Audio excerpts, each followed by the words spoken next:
第17章冲突。萧炎哥哥，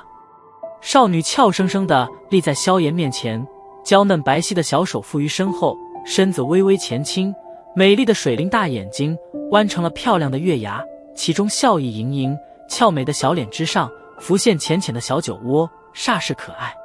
目光从卷轴中移出，萧炎笑着看了一眼面前的少女，旋即目光在大堂中扫过，望着那一道道火热的目光，不由有些无奈的道：妮子，我知道你的魅力不小，可也用不着把我推出来当挡箭牌吧。嘻嘻，抿着小嘴轻笑了一声，薰儿靠着萧炎身旁坐了下来，懒懒地伸了一个懒腰，玲珑的曲线在紧身衣裙的包裹下顿时诱人的凸显而出，随手从身后的书架中取出一张卷轴，薰儿目光在萧炎身上停留了一会，有些慵懒地微笑道：萧炎哥哥，进入第4段斗